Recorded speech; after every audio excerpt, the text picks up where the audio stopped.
Ada mungkin sering dengar ya, filsafat itu rumit, isinya pertanyaan-pertanyaan berat gitu. Tapi gimana kalau kita lihat ini sebagai tantangan seru? Kayak, ya memecahkan teka-teki penting soal hidup. Sumber kita kali ini, buku A Degree in the Book Philosophy dari Peter Gibson, malah nyebutnya sensasi pengejaran ide. Seru kan kedengarannya? Betul sekali. Jadi dalam pendalaman materi ini, kita mau coba bedah nih, esensi filsafat itu apa sih intinya? Gimana cara kerjanya? Kita pakai basis buku Gibson ini. Dan kita juga akan masuk lumayan dalam nih ke salah satu konsep paling inti dan sering jadi debat. Kebenaran. Oke, misi kita berarti jelas ya. Nyaring intisari buku ini, isinya kan rangkuman pemikiran utama filsafat barat, tujuannya supaya Anda bisa dapat, apa ya istilahnya di buku itu, perangkat berpikir. Gitu kan, biar bisa memahami dunia sama gagasan-gagasan dasar secara lebih jernih lah, tanpa merasa, wah berat banget gitu. Oke, kita mulai aja ya. Apa sebenarnya sih inti dari filsafat itu? Pada dasarnya gini, filsafat itu bukan cuma soal punya opini, bukan itu intinya. Tapi lebih ke menggali alasan di balik opini itu. Pertanyaan kuncinya itu selalu, mengapa? Kenapa kamu mikir gitu? Oh, jadi selalu dikejar terus alasannya ya? Iya, filsafat itu kayak kita mundur selangkah dulu dari ilmu-ilmu lain, terus nanya hal-hal yang lebih dasar lagi. Hal-hal yang sering kita anggap, ya udahlah emang gitu adanya, dianggap remeh gitu. Contohnya kayak gimana tuh? Hal mendasar yang dianggap remeh. Misalnya, apa sih objek itu? Bener-bener deh, apa itu objek? Atau apa makna keadilan yang sesungguhnya? Atau kebaikan itu apa? Tujuannya, kayak disebut di buku, ya buat bangun semacam kerangka pemahaman yang kokoh lah. Tentang realitas itu sendiri dan gimana seharusnya kita hidup. Oke. Nah, di filsafat barat modern katanya ada dua aliran besar ya? Secara garis besar, iya. Ada yang namanya kontinental. Ini sering kerasa lebih dekat ke sastra atau mungkin psikologi. Fokusnya tuh ke pengalaman manusia, konsep-konsep luas kayak kebebasan, sejarah, gitu-gitu. Pertanyaannya mungkin kayak, gimana sih pengalaman kita tentang waktu itu membentuk kesadaran kita? Wah, dalam kan? Iya juga ya. Terus yang satunya? Definisinya jelas. Filsuf analitik mungkin nanyanya lebih kayak, apa syarat perlu dan cukup biar sebuah pernyataan bisa kita sebut pengetahuan? Lebih teknis gitu. Oke, beda banget ya pendekatannya. Dan cara orang berfilsafat ini juga berkembang terus ya sepanjang sejarah. Oh iya, jelas. Dari awalnya ngobrol langsung kayak di Yunani kuno itu, terus masuk abad pertengahan lebih banyak analisis teks ya. Lanjut ke era pencerahan, wah debatnya lewat tulisan, terus pengaruh sains mulai kuat. Sampai sekarang, lebih banyak di seminar akademik pakai logika formal. Tapi kan filsafat ini juga sering dapat kritik ya. Banget, sering banget. Ada yang bilang, wah ini ngerusak keyakinan agama nih. Atau ini kok nggak maju-maju, masalahnya itu-itu mulu. Ada juga yang bilang kurang bukti konkret, nggak kayak sains. Terlalu mengabaikan emosi, fokus ke logika doang. Terus ada juga kritik soal bias pandangan laki-laki. Kebanyakan filsuf kan cowok dulunya. Penuh jargon, susah dimengerti dan, nah ini yang paling sering, nggak praktis. Iya, itu paling sering kedengeran sih, nggak praktis. Tapi buku ini kan bilang meskipun abstrak, dampaknya tetap ada ya, walaupun mungkin nggak langsung kelihatan. Betul. Jangka panjang. Pemikiran filosofis itu pelan-pelan tapi pasti ikut ngebentuk keyakinan dasar masyarakat kita loh.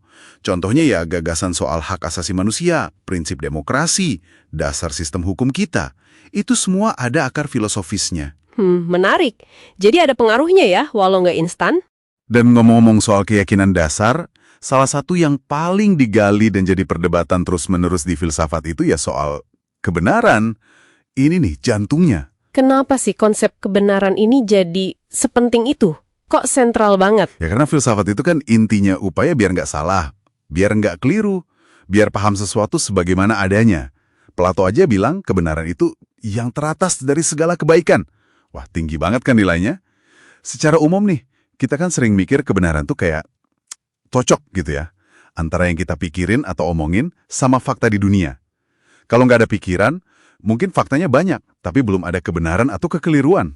Oke, jadi kayak ada hubungan pas gitu ya antara pikiran sama fakta. Tapi gagasan sesimpel itu langsung ditantang kan? Nah, bener banget. Langsung ada tantangan. Misalnya dari kaum sofis dulu, di Yunani kuno, kayak Protagoras. Dia bilang, manusia adalah ukuran segalanya. Ini kan intinya relativisme. Apa iya semua argumen sama kuatnya? Apa kebenaran itu cuma soal sudut pandang aja? Kalau iya, waduh, filsafat bisa jadi cuma adu pinter ngomong dong, bukan cari kebenaran. Nah loh, repot juga ya kalau gitu. Terus gimana filsafat ngelawan pandangan kayak gitu? Ya muncullah pembelaan buat kebenaran yang objektif. Salah satu teori paling klasik namanya teori korespondensi. Tokohnya, contohnya Bertrand Russell. Idenya sih cukup intuitif ya. Sebuah pernyataan atau keyakinan itu benar kalau dia sesuai atau cocok sama fakta di dunia nyata. Gampangnya kayak peta lah. Peta yang benar itu kan cocok sama wilayah aslinya. Kedengarannya masuk akal banget sih itu. Tapi pasti ada susahnya juga kan? Apa tantangannya? Nah, di situ masalahnya. Gimana kita mendefinisikan fakta itu secara independen, tanpa kita udah punya anggapan duluan? Terus, apa artinya cocok atau sesuai itu? Secara persis gimana? Jangan-jangan kita malah muter-muter lagi, pakai konsep kebenaran buat jelasin kebenaran. Itu tantangannya. Wah, iya juga ya. Susah juga jelasin cocoknya itu gimana. Terus karena susah itu, muncul pandangan lain dong. Tepat, makanya ada teori-teori lain. Misalnya, teori koherensi. Kalau ini, kebenaran itu bukan soal cocok sama dunia luar, tapi cocok di dalam sistem keyakinan kita sendiri. Jadi, satu pernyataan itu benar kalau dia konsisten, nyambung sama keyakinan-keyakinan lain yang udah kita pegang. Kayak potongan puzzle gitu, harus pas sama gambar besarnya.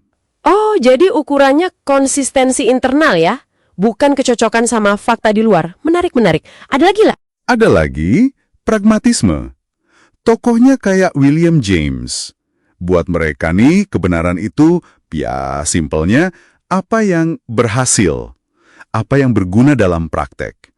Ide yang benar itu, ide yang bantu kita selesaikan masalah, bikin prediksi yang pas, atau bantu kita jalan di dunia ini secara efektif lah. Ukurannya lebih ke manfaat praktisnya. Oke, jadi udah ada 3 nih. Korespondensi, cocok fakta, koherensi, konsisten internal, pragmatisme, berguna. Ada lagi yang beda banget pendekatannya? Ada. Pendekatan yang fokusnya ke bahasa itu sendiri.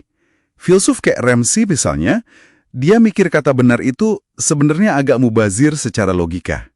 Coba deh, bilang itu benar bahwa kucing ada di tikar.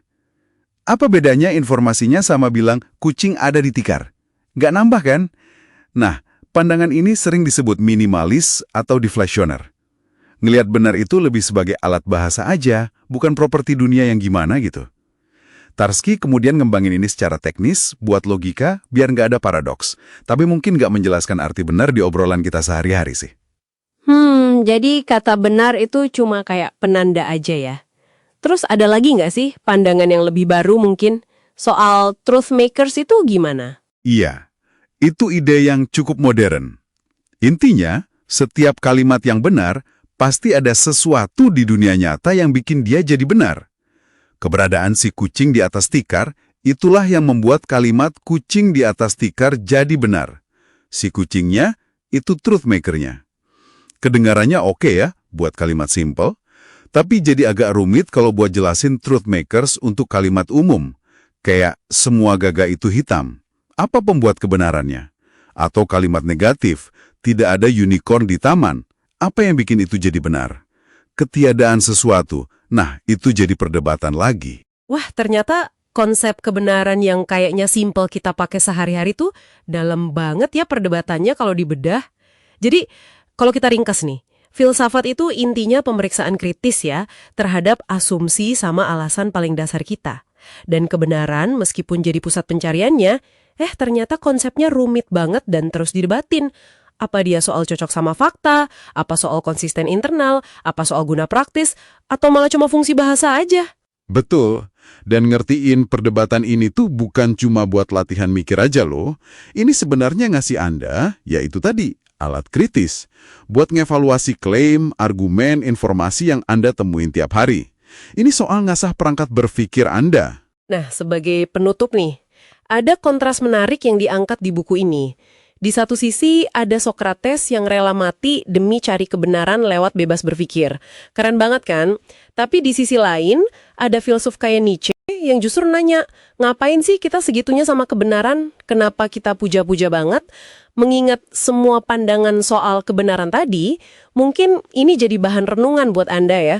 Seberapa besar sih harusnya kita kasih prioritas buat cari kebenaran absolut dibandingin nilai-nilai lain, misalnya ya sukses praktis atau kebahagiaan pribadi atau mungkin harmoni sosial.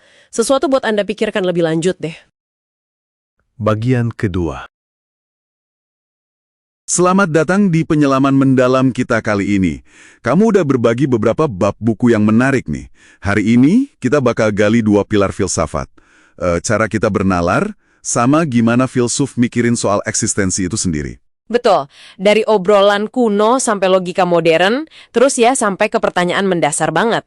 Apa sih artinya ada itu? Oke, jadi misi kita kali ini membongkar cara-cara berpikir rasional itu dan nyelami pertanyaan soal realitas. Gimana ide-ide ini tumbuh, apa artinya buat kita sekarang?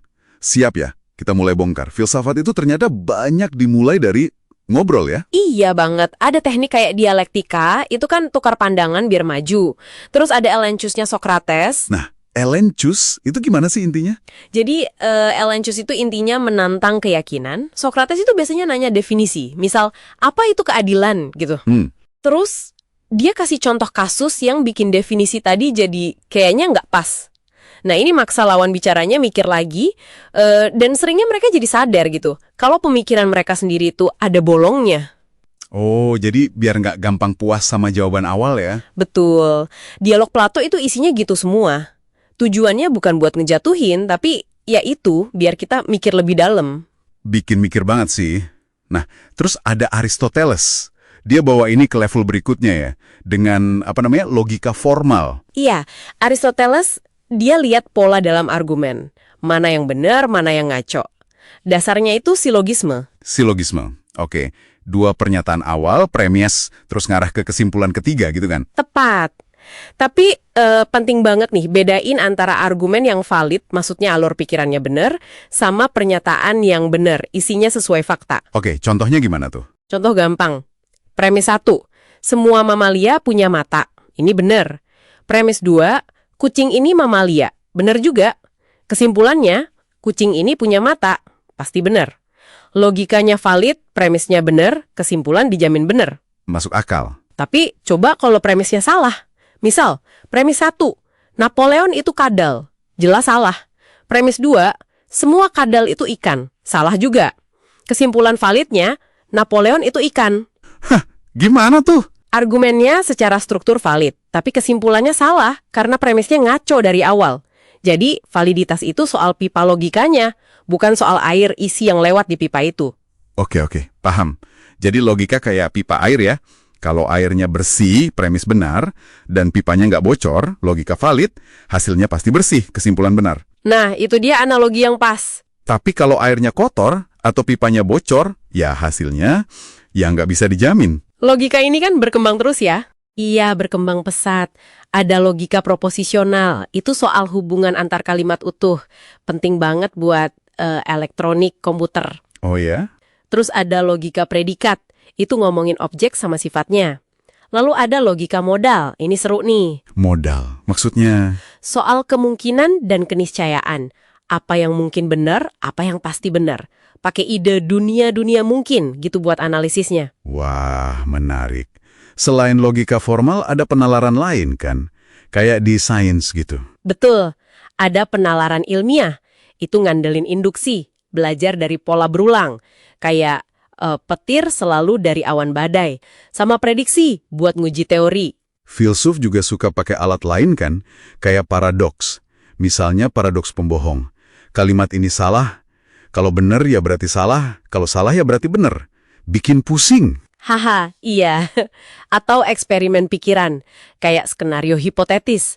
Cincin gaib Giges. Atau yang terkenal itu masalah troli. Oh iya, dilema troli. Itu kan buat nguji intuisi moral kita ya. Tepat. Sama satu lagi, kontra contoh. Itu kasus spesifik yang bisa nyanggah klaim umum. Oke. Nah, setelah kita punya alat-alat berpikir ini, Pertanyaannya, kita pakai buat mikirin apa? Di sini kita masuk ke ontologi ya, studi tentang ada. Masuk ke inti nih. Ontologi, studi tentang keberadaan. Apa sih yang beneran ada? Dimulai dari perdebatan klasik. Realitas itu being, sesuatu yang tetap, punya hakikat, atau becoming, selalu berubah. Being versus becoming. Aristoteles fokusnya ke objek individual. Menurut dia, tiap objek punya esensi yang bikin dia jadi dirinya, punya kesatuan, ciri khas. Tapi ya, konsep objek ini nggak sesimpel itu ternyata. Nggak simpel gimana maksudnya? Coba deh pikirin kapal Theseus. Kapal ini diperbaiki terus, papan demi papan diganti, sampai nggak ada bagian asli yang tersisa. Itu masih kapal yang sama nggak? Wah, ya juga ya.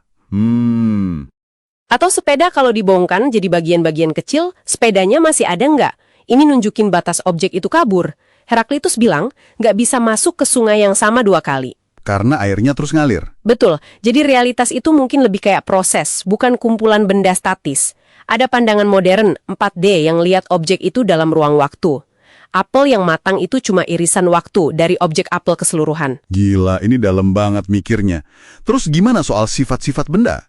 Kayak merah, keras, itu ada sendiri atau nempel di objek aja? Nah, itu perdebatan lagi. Apa properti itu ada sendiri, teori bentuk Plato, atau cuma bagian dari objek, teori berkas? Terus soal kategori, kayak makhluk hidup, elemen kimia, itu beneran ada di dunia, atau cuma label buatan pikiran kita? Kayak kategori area ramalan cuaca di laut gitu ya? Itu kan buatan manusia. Bisa jadi kayak gitu. Ini nyambung ke perdebatan besar. Realisme lawan anti-realisme.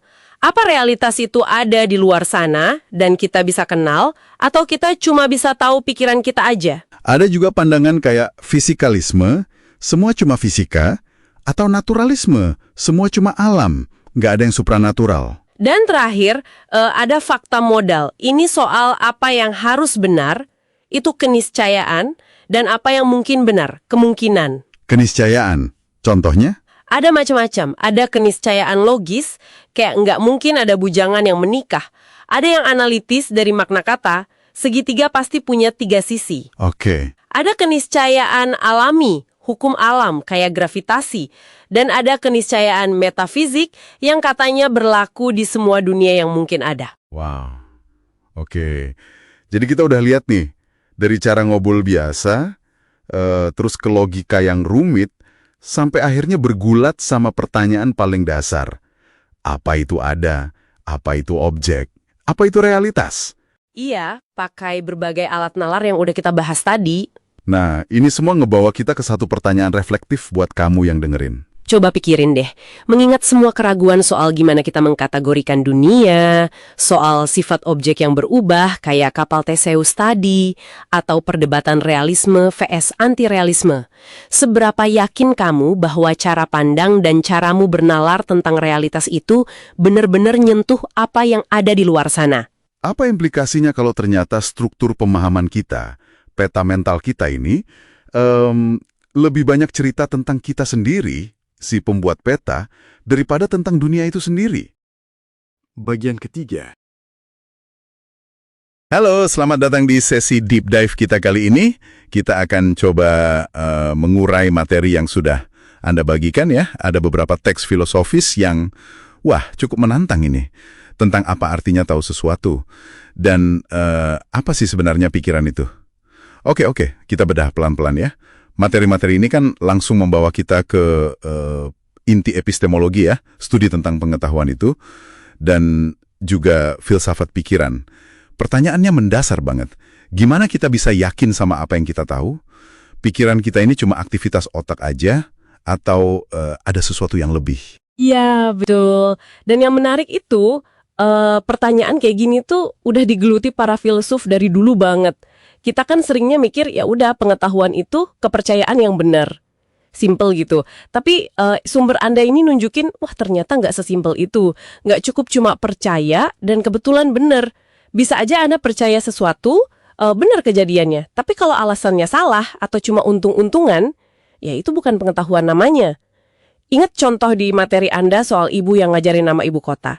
Ada yang benar, ada yang salah. Tapi Anda nggak tahu mana yang mana. Kalaupun tebakan Anda kebetulan benar, itu lebih ke hoki, bukan tahu. Nah, ini inti masalah, justifikasi itu tadi. Rumit kan? Benar-benar. Jadi, misi kita di Deep Dive singkat kali ini, ya kita coba gali beberapa ide kunci soal dasar pengetahuan sama sifat pikiran ini.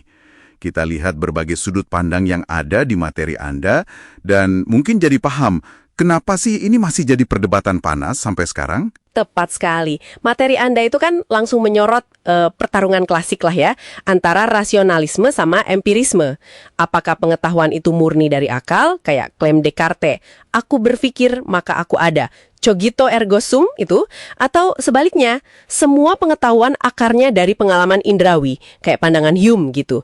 Bahkan konsep abstrak kayak gunung emas pun katanya gabungan dari pengalaman kita lihat emas dan lihat gunung. Nah, ini menarik. Karena sumber Anda nunjukin betapa fundamentalnya perdebatan ini. Tanpa sadar, cara kita ngobrol, cara kita berargumen sehari-hari, sering banget condong ke salah satu kubu ini, kan? Ini langsung nyambung ke pertanyaan soal persepsi. Apa kita lihat dunia ini ya apa adanya, langsung gitu, realisme langsung namanya, atau jangan-jangan cuma interpretasi otak kita aja, representasi di kepala kita, realisme representatif. Malah sumber Anda nyebut kemungkinan yang lebih ekstrim lagi, solipsisme itu. Gagasan yang wah, agak ngeri ya kalau dipikirin, bahwa Anda cuma bisa yakin sama keberadaan pikiran Anda sendiri. Betul, betul. Dan ini nyambung banget sama hakikat pikiran itu sendiri. Kalau pengetahuan adanya di pikiran, terus apa doang pikiran itu? Apakah dia sesuatu yang non-fisik, misah dari otak gitu, kayak dualismenya Descartes? Atau ya pikiran itu ya aktivitas otak, fisikalisme, pandangan yang dominan di sains modern sekarang? Nah, di sini nih yang sering bikin agak ganjil rasanya.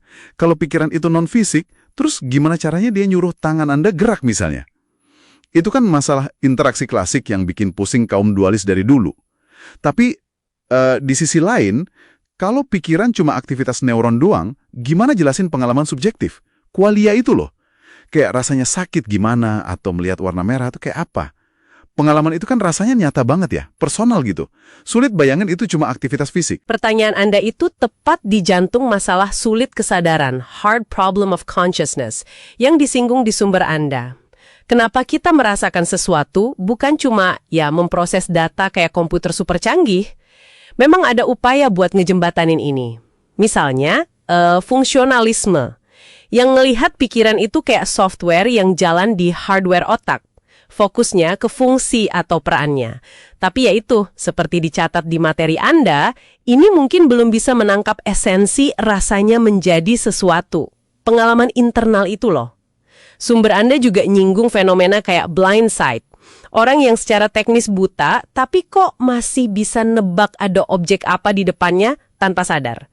Ini nunjukin ada lapisan-lapisan kompleksitas di pikiran kita yang, wah, tersembunyi. Wah, iya ya. Jujur aja, mikirin soal qualia sama blind sight ini bisa bikin kepala agak, mumet juga ya. Ini bener-bener pertanyaan gede. Jadi, kesimpulannya gimana nih dari semua ini? Kalau lihat dari sumber-sumber tadi, apa artinya buat Anda? Ya, intinya sih materi Anda itu nunjukin kalau kepastian dalam pengetahuan itu licin banget. Nggak cukup cuma percaya benar dan kebetulan beruntung. Dan sifat pikiran itu sendiri, hubungannya sama otak, ya masih jadi misteri besar. Dualisme punya masalah interaksi, fisikalisme juga masih berjuang jelasin pengalaman subjektif kita. Jadi, memahami perdebatan ini, rasionalisme lawan empirisme, dualisme lawan fisikalisme, itu ngasih Anda semacam alat lah ya, kerangka buat mikir lebih kritis. Tentang dasar keyakinan Anda sendiri. Dan apa sih artinya jadi makhluk yang sadar, yang bisa merasa dan berpikir. Ini bukan soal nemuin satu jawaban final dari teks-teks ini, tapi lebih ke menghargai betapa dalamnya pertanyaan ini. Betul, lebih ke apresiasi kompleksitasnya ya. Oke, ini ada satu pemikiran terakhir nih buat Anda renungkan. Terinspirasi dari diskusi soal AI di sumber Anda. Gini, kalau suatu saat nanti ada AI yang bisa niru cara pikir dan perilaku manusia dengan sempurna banget, sampai kita nggak bisa bedain lagi. Apakah itu artinya AI itu benar-benar punya pikiran sadar kayak kita? Atau jangan-jangan itu malah nunjukin kalau pikiran kita sendiri ini, dengan segala kekayaan rasionalitas dan kualiannya itu, mungkin pada dasarnya lebih bersifat fungsional atau mekanis daripada yang selama ini kita kira. Gimana tuh? Sekian dulu ya untuk penyelaman mendalam kita kali ini. Semoga ini ngasih Anda perspektif baru. Bagian keempat. Selamat datang di penyelaman mendalam kita hari ini. Kita bakal coba gali beberapa pertanyaan ya. Pertanyaan yang lumayan mendasar sih. Misalnya, apa sih yang bikin Anda itu jadi pribadi? Terus, apa benar ada diri inti yang gitu-gitu aja dari waktu ke waktu? Dan juga, seberapa bebas sebenarnya pilihan-pilihan Anda? Gimana pikiran Anda itu bisa jadi tindakan nyata? Nah, sumber kita kali ini itu dari potongan-potongan teks filosofis. Teks yang, ya bisa dibilang menantang cara kita biasa mikir soal diri sendiri. Misi kita kali ini, bongkar ide-ide utamanya, lihat gimana semuanya nyambung, dan mudah-mudahan bisa kasih Anda cara pandang baru tentang siapa Anda. Oke, mari kita bedah ya. Tentu.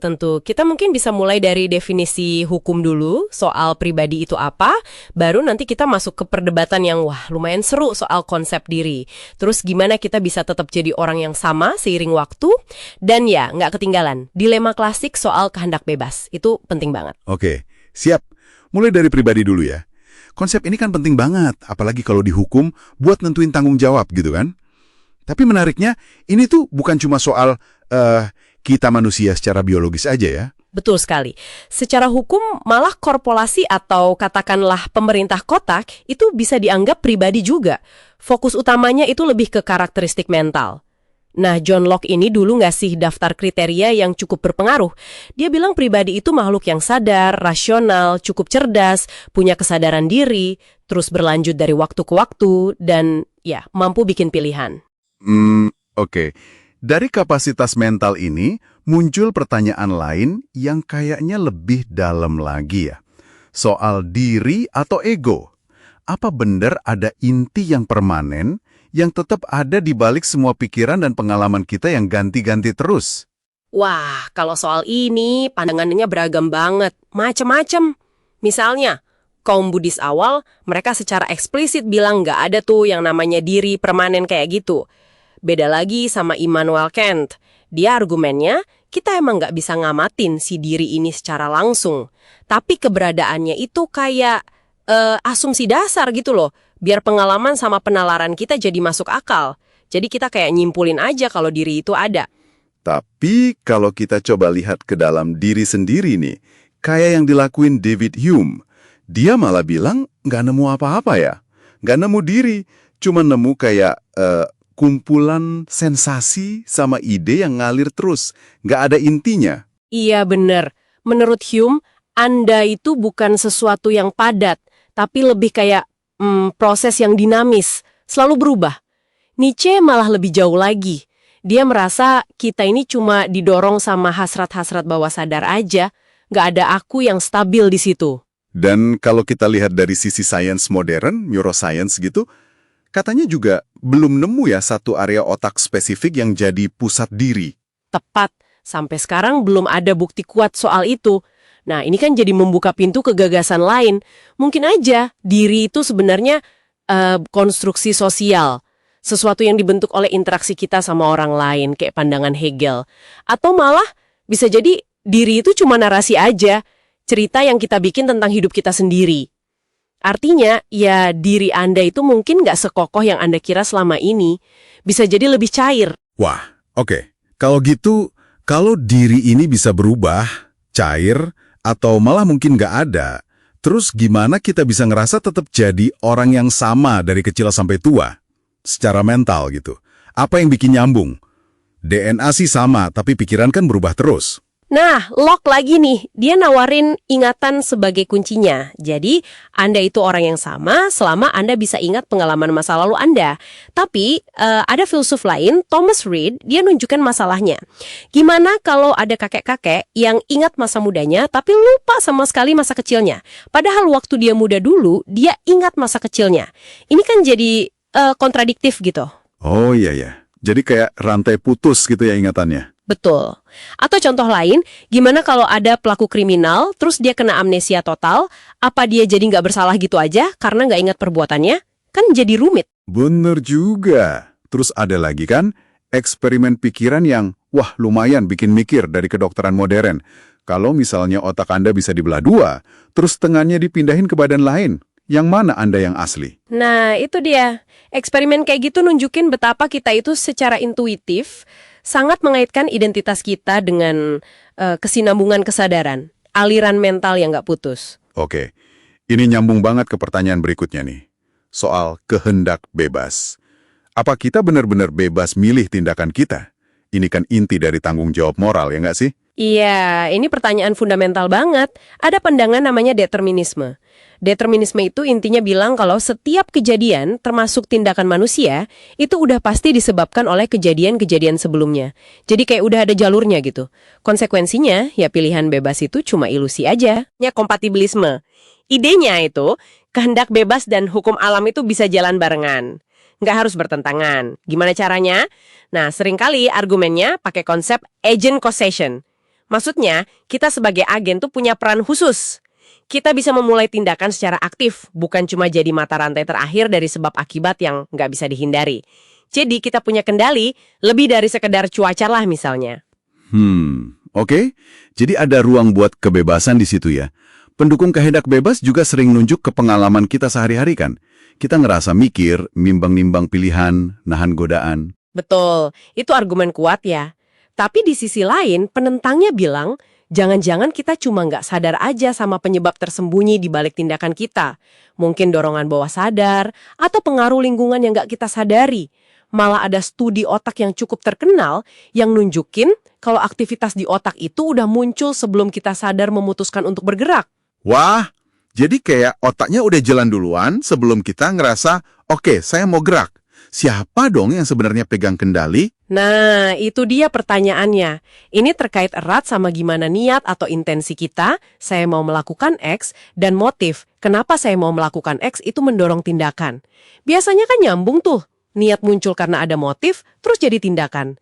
Tapi kadang nggak selurus itu. Oh, kayak kasus kelemahan kehendak atau akrasia itu ya? Kita tahu nih secara rasional sebaiknya nggak makan coklat lagi. Tapi, tangannya tetap aja ngambil. Nyerah sama keinginan sesaat. Tepat, itu contoh klasik akrasia. Pertanyaan filosofisnya, pas momen itu, apa sih yang benar-benar ngendaliin tindakan Anda? Penilaian rasional atau keinginan sesaat itu? Sokrates punya pandangan yang unik soal ini. Dia bilang, kalau Anda nyerah sama keinginan, itu sebenarnya karena pada saat itu, Anda nggak sepenuhnya yakin atau percaya sama penilaian rasional Anda sendiri. Menarik juga pandangannya. Oke, jadi setelah kita menyelam ke semua ini nih, dari pribadi, diri, kesinambungan sampai kehendak bebas, apa artinya buat kita, buat Anda yang dengerin?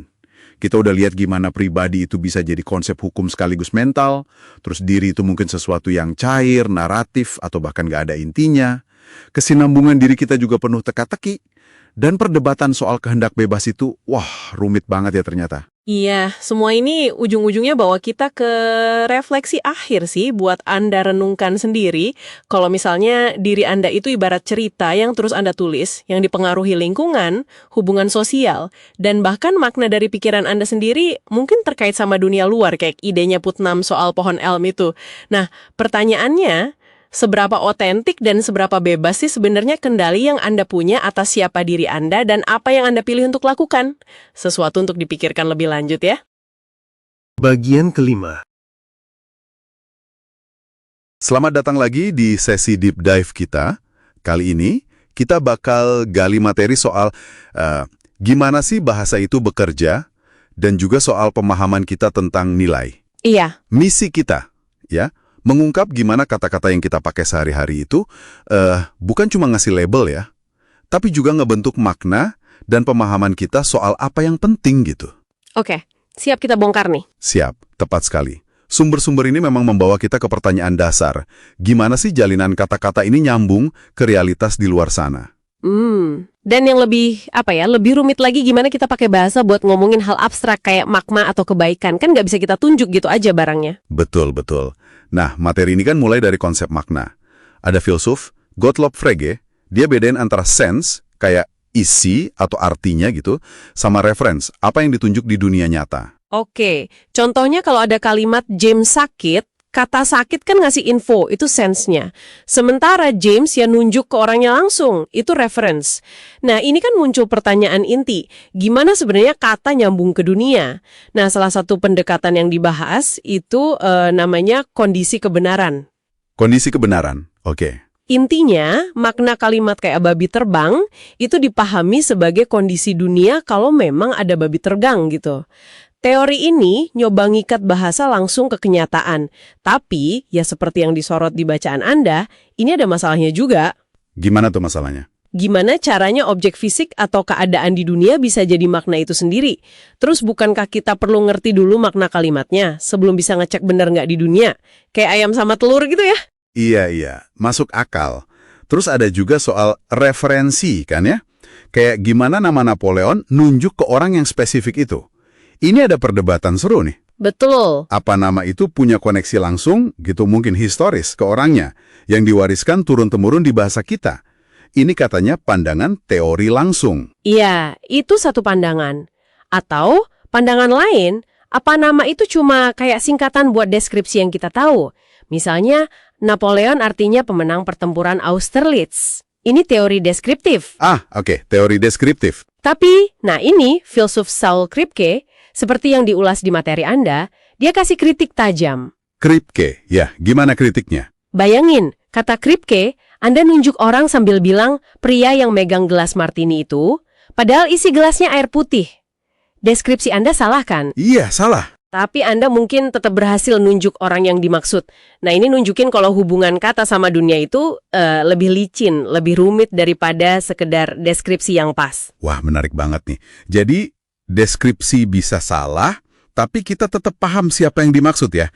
Ini nunjukin betapa nggak kakunya hubungan bahasa sama realitas. Persis. Dan kerumitan ini kayaknya makin terasa ya kalau kita geser dari objek fisik ke konsep abstrak. Ini langsung bawa kita ke ranah nilai, bukan? Betul sekali. Setelah kita agak pusing mikirin gimana bahasa ngait ke dunia fisik, tantangan berikutnya ya ini, gimana bahasa nanganin hal kayak balik, buruk, indah. Istilahnya nilai. Nilai ya. Sumber Anda kan bedain beberapa jenis nih. Ada nilai moral, benar salah, nilai sipil yang penting buat masyarakat, sama nilai estetika, soal keindahan. Pertanyaan besarnya, nilai-nilai ini tuh kebenaran objektif di luar sana? Atau cuma cerminan perasaan dan sikap kita aja? Contohnya, keindahan deh. Di satu sisi, ada pandangan Plato tuh yang dikutip, bilang keindahan itu penting, bahkan mungkin nyambung ke kebaikan moral. Iya. Di sisi lain, kita sering dengar, beauty is in the eye of the beholder. Sangat relatif ya. Tapi anehnya, kita juga punya kritikus seni yang kerjaannya ngasih penilaian estetika, seolah-olah ada standar objektifnya gitu. Nah, itu dia. Ada tegangan kan jadinya antara selera pribadi sama upaya nyari standar yang lebih umum, lebih objektif. Dan tegangan serupa muncul di nilai moral juga kan ya? Dari mana sih asalnya nilai moral itu? Yaitu sumbernya bilang bisa dari sifat dasar manusia, misal buat bertahan hidup. Bisa dari tradisi masyarakat, kayak loyalitas. Atau dari kepedulian individu.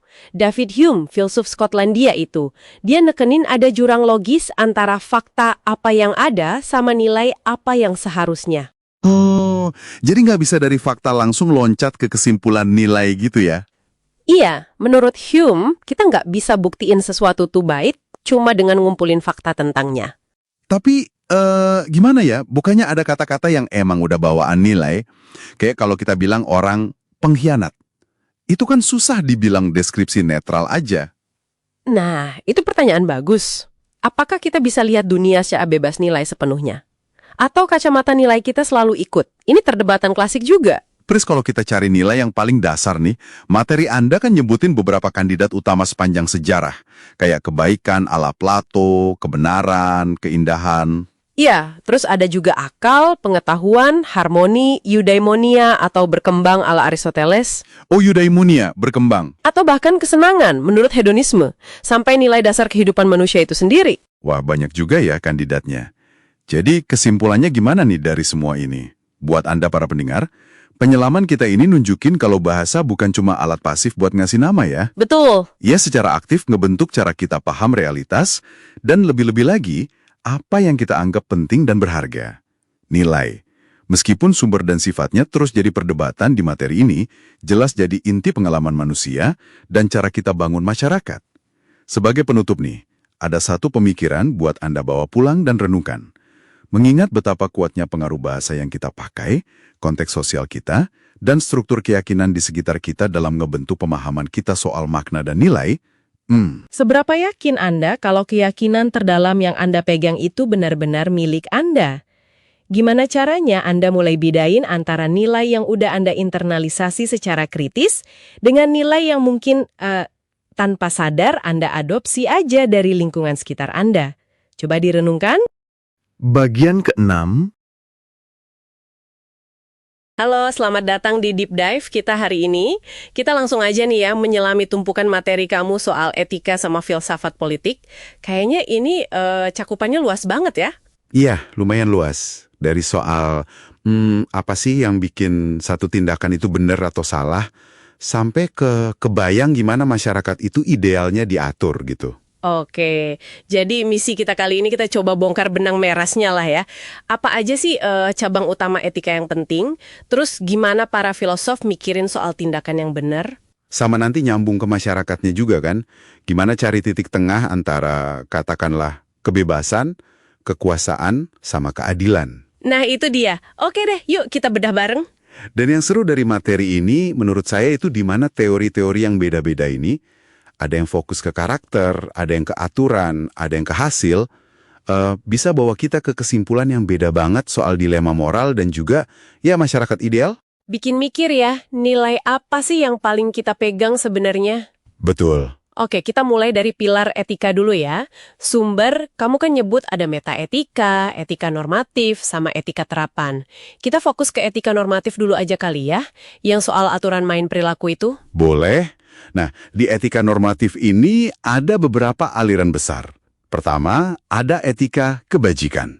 Ini akarnya dari Yunani kuno, kayak Aristoteles gitu. Oh, yang klasik itu ya? Iya. Fokusnya tuh bukan ke satu tindakan aja, tapi lebih ke karakter orangnya. Gimana caranya jadi orang baik.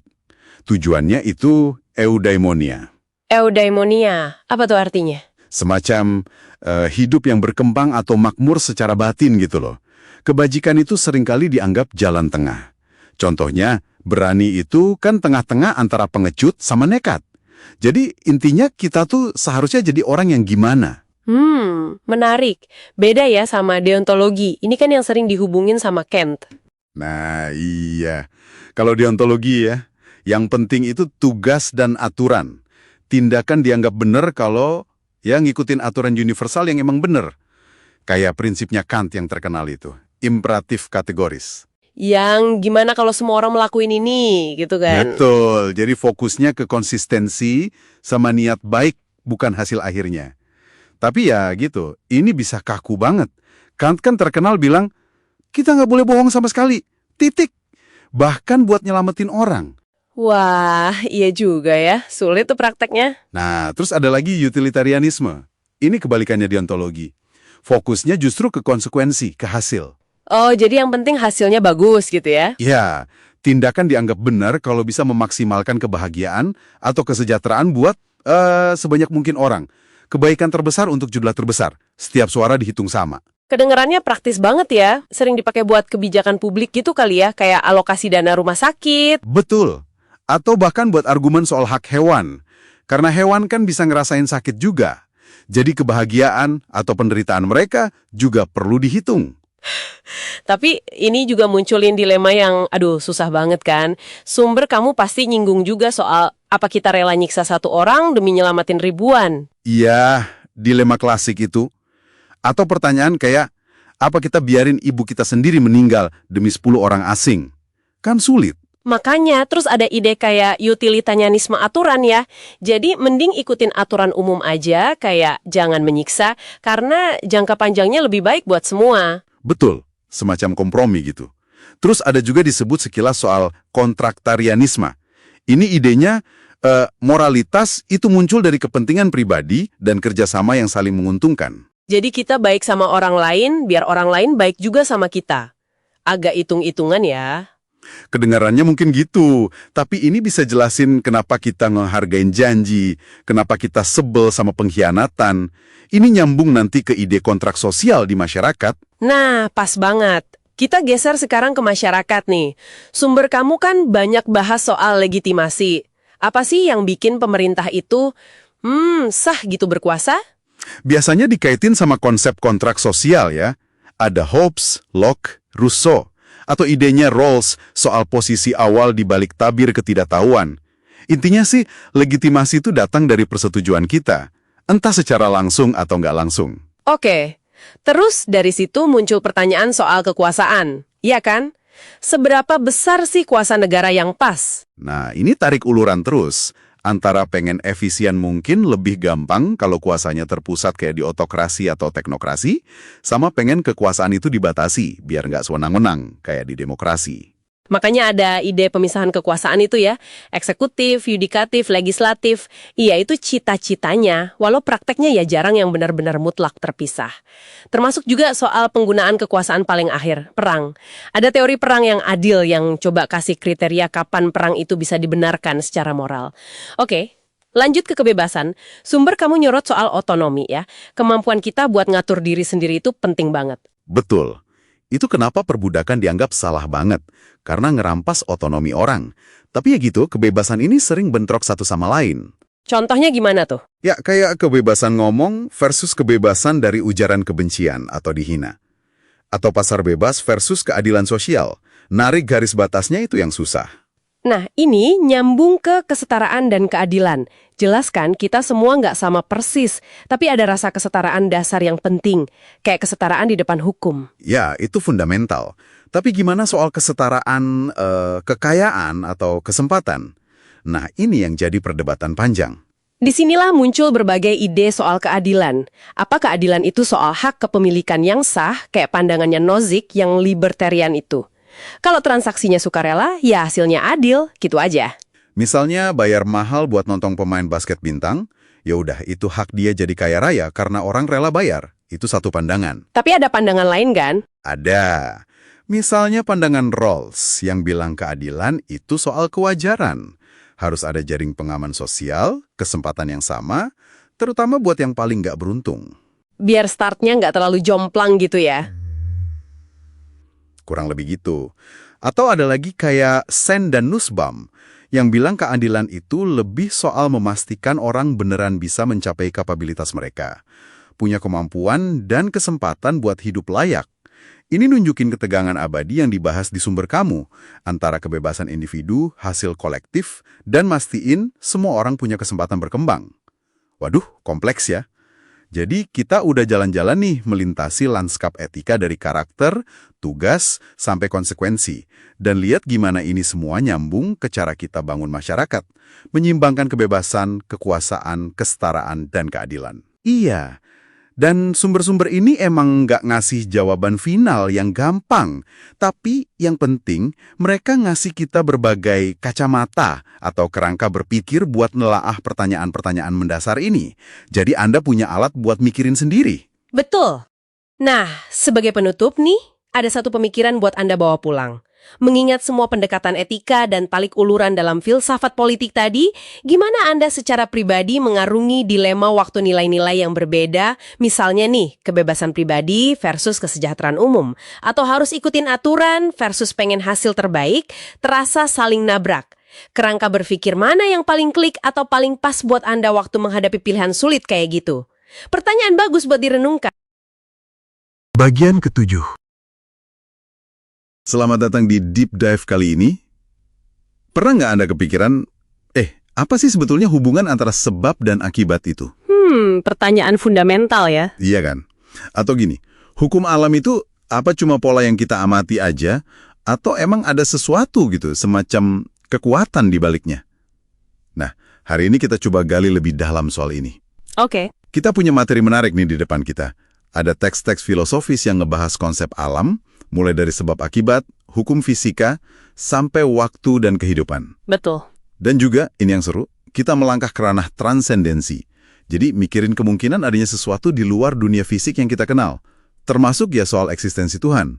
Ya, jadi misi kita di Deep Dive kali ini intinya menyaring ide-ide pokok dari sumber Anda itu. Kita lihat gimana para filsuf, seringnya sih barengan sama sains ya, mencoba memahami struktur realitas kita. Kita bakal soroti argumen-argumen kuncinya, perdebatan yang ada, dan mungkin momen-momen aha gitu tentang bagaimana kita memaknai dunia fisik ini dan kemungkinan adanya dimensi lain. Siap ya, kita mulai? Siap. Oke, kita mulai dari sebab akibat dulu ya. Kita kan sering banget bilang X menyebabkan Y. Gampang kelihatannya. Ya, sehari-hari kita pakai itu. Tapi, ada filsuf David Hume, dia punya pandangan yang agak skeptis dan menarik banget ini. Dia bilang, yang benar-benar kita lihat itu cuma peristiwa Y yang selalu ngikutin X. Jadi cuma urutan aja ya? Iya, dia nyebutnya konjungsi konstan. Katanya, kita tuh nggak pernah benar-benar mengamati kekuatan penyebabnya itu sendiri, cuma lihat polanya aja. Betul sekali. Nah, pandangan Hume ini terus terang menantang intuisi kita banget kan? Banget. Kita kan ngerasa ada sesuatu gitu loh yang bikin bola itu ya pasti bergulir kalau ditendang. Bukan cuma kebetulan aja urutannya begitu terus. Nah, iya. Rasanya ada paksaannya gitu ya. Nah, ini nyambungnya ke perdebatan soal hukum alam. Apakah hukum kayak gravitasi itu ya cuma deskripsi pola berulang yang kita amati, kayak kata Hume tadi, atau jangan-jangan hukum itu mencerminkan semacam keniscayaan di alam, kayak sifat bawaan atau esensi benda yang bikin dia harus berperilaku begitu. Nah, itu dia. Ini pandangan yang sering disebut esensialisme ilmiah. Jadi, aturannya bukan dari luar, tapi emang bagian dari jati diri si alam itu sendiri. Wah, ini pertaruhannya gede ya berarti. Apakah alam ini punya keharusan di dalam dirinya atau dia cuma punya kebiasaan aja? Tepat. Dan pertanyaan ini membawa kita ke gagasan fisikalisme. Fisikalisme, oke. Ya. Seringkali begitu. Idenya fenomena yang kompleks, katakanlah pikiran manusia, atau bahkan ekonomi, itu pada akhirnya bisa dijelaskan sepenuhnya hanya dengan fisika partikel dasar. Kedengarannya rapi banget ya. Jadi fisika jelasin kimia, kimia jelasin biologi, terus biologi jelasin pikiran kita. Tapi, apa iya sesederhana itu? Nah, materi kita ini menyoroti beberapa keraguan besar loh soal itu. Gimana tuh? Pertama, soal kompleksitas aja udah jadi masalah sendiri. Coba bayangkan mau memprediksi cuaca atau pasar saham dari level partikel kuantum. Wah, ya nggak mungkin lah ya secara praktis. Iya kan? Terus ada tantangan yang lebih filosofis, lebih dalam. Emergency. Emergency? Maksudnya? Gini, ketika bagian-bagian sederhana bergabung, seringkali muncul properti atau sifat baru yang nggak terduga di level yang lebih tinggi. Sifat yang nggak dimiliki oleh bagian-bagiannya secara individual. Contoh gampangnya mungkin kayak air ya. H2O cair itu sifatnya beda banget sama hidrogen dan oksigen sendiri-sendiri. Betul, itu contoh emergensi lemah. Tapi gimana kalau properti baru ini, misalnya kesadaran, itu benar-benar lebih dari sekedar jumlah bagian fisiknya. Dan bahkan punya kekuatan kausalnya sendiri. Maksudnya, kesadaran itu bisa menyebabkan sesuatu terjadi. Dan penyebabnya itu nggak bisa direduksi lagi jadi sekedar aktivitas neuron di otak. Persis, itu yang disebut emergensi kuat. Wah, kalau beneran begitu, berarti kesadaran punya kekuatan sebab akibat yang nggak bisa dijelasin cuma pakai fisika otak dong ya? Betul. Itu kan pukulan telak buat reduksionisme ya nggak sih? Bisa dibilang begitu. Ini kayak membuka celah bahwa mungkin nggak semuanya itu murni fisik dalam artian yang sempit. Menarik. Terus fisikalisme juga harus berhadapan sama konsep waktu ya? Oh iya, jelas. Waktu ini juga pelik. Apakah waktu itu kayak wadah absolut kayak kata Newton, yang ada terus gak peduli ada isinya apa enggak? Atau dia relatif, kayak kata Einstein, tergantung materi dan gerak di dalamnya? Nah, itu perdebatan klasiknya. Tapi yang mungkin lebih bikin bingung lagi buat pengalaman kita sehari-hari itu gagasan eternalisme. Eternalisme? Iya, ini cukup populer di kalangan fisikawan. Idenya itu bahwa masa lalu, masa kini, sama masa depan itu sama-sama nyata. Kayak bentangan ruang gitu. Semuanya udah ada di sana. tepat. Ini kan kontras banget sama intuisi kita ya. Kita ngerasa waktu itu ngalir. Sekarang ini spesial. Iyalah, masa lalu udah lewat, masa depan belum datang. Ya, sains modern, terutama fisika, cenderung melihatnya sebagai blok waktu atau seri B istilahnya. Sementara pengalaman kita sehari-hari itu lebih kayak waktu yang mengalir atau seri A. Dilema yang menarik ini. Bener-bener bikin mikir ya soal waktu. Nah, Terus gimana dengan kehidupan itu sendiri? Melampaui fisika murni? Ya, sains modern saat ini kan melihat kehidupan lebih sebagai proses kimia dan informasi yang luar biasa kompleks, hasil dari evolusi. Jadi nggak perlu lagi ada percikan vital atau kekuatan hidup mistis gitu ya? Secara umum, pandangan ilmiahnya begitu. Tapi balik lagi ke soal kompleksitas tadi, dan terutama kesadaran. Apakah pintu sudah benar-benar tertutup untuk penjelasan non-fisik? Nah, ini dia jembatannya ke batas akhir diskusi kita, transendensi.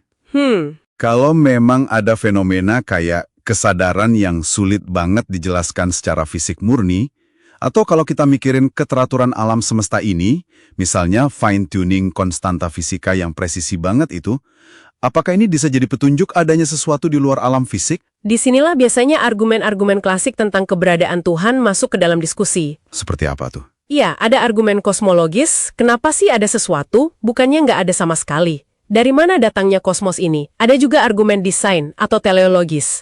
Keteraturan alam semesta ini kok kayaknya menunjukkan ada perancang di baliknya. Tapi kan argumen-argumen ini juga banyak kritiknya ya? Oh tentu saja. Setiap argumen punya sanggahan dan kritik yang kuat. Makanya ada posisi-posisi lain kan, seperti agnostisisme, kita nggak tahu atau nggak bisa tahu, atau ateisme, keyakinan tidak adanya Tuhan. Dan satu lagi yang sering dibahas, masalah kejahatan itu ya? Betul.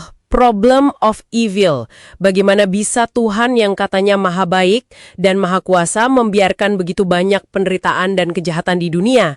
Ini tantangan besar, terutama bagi konsep Tuhan dalam teisme tradisional. Oke, jadi kalau kita coba rangkum nih buat Anda yang menyimak, kita udah lihat gimana konsep yang kayaknya sederhana, penyebab misalnya, ternyata penuh teka-teki filosofis ya, antara observasi pola sama dugaan adanya keharusan. Iya, betul. Kita juga udah singgung perdebatan penting soal hukum alam. Apakah cuma deskripsi atau punya kekuatan mengatur? Dan soal apakah realitas ini bisa sepenuhnya direduksi ke fisika dasar? Fisikalisme dan reduksionisme itu kedengarannya elegan sih. Tapi ya itu tadi, menghadapi tantangan berat dari kompleksitas. Dan terutama dari fenomena emergensi kayak kesadaran. Benar. Pertanyaan besarnya petop. Apakah pikiran itu benar-benar hanya aktivitas otak? Lalu tadi soal sifat waktu yang membingungkan, kontras antara model ilmiah sama pengalaman kita sehari-hari. Semua ini, termasuk perdebatan soal transendensi, ujung-ujungnya kan membentuk cara kita memahami realitas.